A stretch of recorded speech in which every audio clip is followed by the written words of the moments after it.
Good morning, and welcome back to Daily Dhamma, a letter to our children. Today is January 9th, and our reading is Solutions versus Tradeoffs. There are no solutions, there are only tradeoffs. And that's Thomas Sowell from A Conflict of Visions, Ideological Origins of Political Struggles.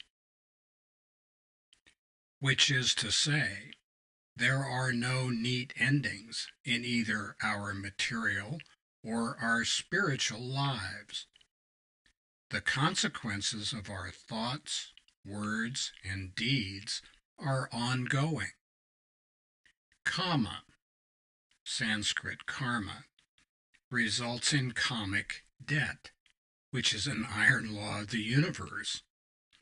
That's comic with an A, not comic with an O, though in a way it is kind of funny. If we think there are no consequences because there's no God to see our misdeeds, then we are leading a double life. That's like cheating at solitaire and bragging that you won.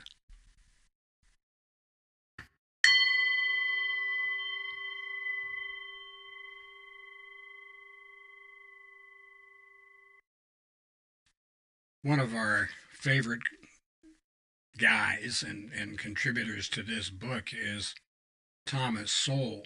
He has written persuasively about the motives, methods, and results of the competing worldviews he calls the tragic vision and the utopian vision, or the vision of the anointed.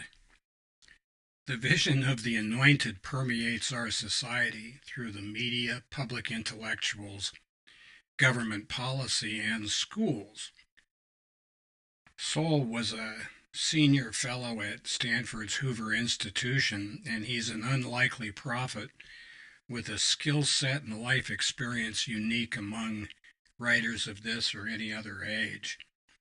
He was born in North Carolina in 1930, the last of 5 children, and the great grandson of slaves. His mother had to give him up for adoption because his father died while she was pregnant. Some relatives adopted him and they moved to Harlem. His adoptive parents divorced in 1939 and he attended Stuyvesant High School, which at the time was a school for gifted boys, but he dropped out for financial reasons. He joined the Marines in 1951, serving as a pistol instructor and photographer during the Korean War. He graduated magna cum laude from Harvard in 1958, received a master's in economics from Columbia in 1959, and a doctorate from the University of Chicago under Milton Friedman in 1968. And he became kind of a bugbear for social causes. He had 3 questions he liked to ask people when they came up with new policy ideas. One, this is a good idea compared to what?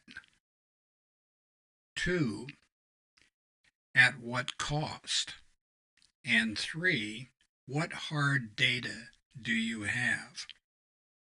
And unfortunately, for a lot of social policy, the answers to those are a lot of argle-bargle, and he was not shy about calling that out.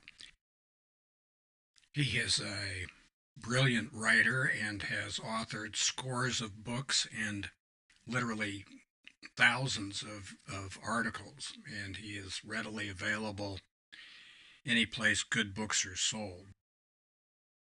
We highly recommend him. It would be impossible to pigeonhole him. Many detractors call him a black conservative. I'm not sure that he embraces that. But if you're looking for anything about moral philosophy, economics and current craziness in the world, he's your guy. At least he's our guy. And we'll be hearing from him an awful lot in this book.